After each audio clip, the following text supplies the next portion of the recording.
लोग हमेशा खुशी से झूमते थे क्योंकि उस गांव में रहता था महाराज राइस्टार, जो अपने गांव के लिए एक शेर था जो कभी अपने लोगों के साथ गलत होने नहीं देता था। लेकिन उस गांव में छुपा था एक डरावना राज, एक राज जो सबके दिल में था पर जुबान पे नहीं।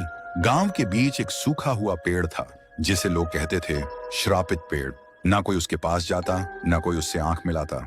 हर पूर्णिमा के अगले दिन उस पेड़ के नीचे एक लाश मिलती थी।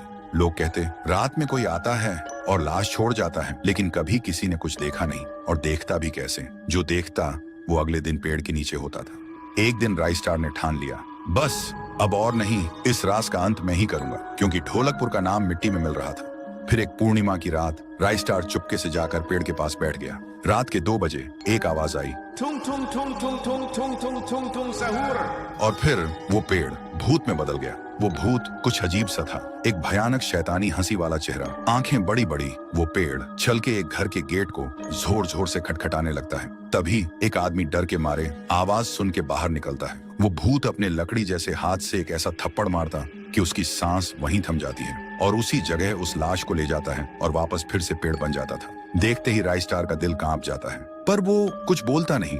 सुबह लोग भीड़ में जमा हुए और राइस्टार ने पहली बार उस पेड़ से बात करने की कोशिश की। पेड़ के अंदर से एक आवाज निकली, क्या तुम सब भूल गए मुझे? राइस्टार बोलता है, तू कौन है?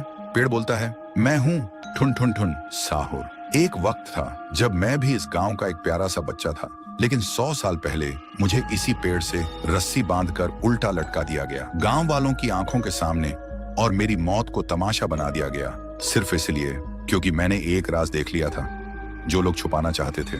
और उसी पल से मेरी रूह इस पेड़ से जुड़ गई।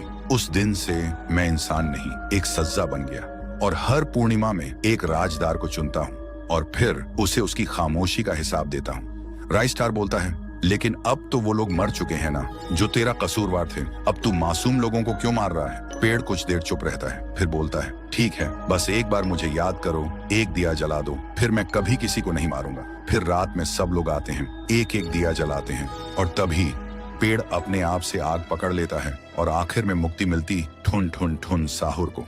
उस दिन के बाद गांव में कभी कोई लाश नहीं मिली। हर पूर्णिमा में लोग एक दिया जलाकर उसकी यादों को जिंदा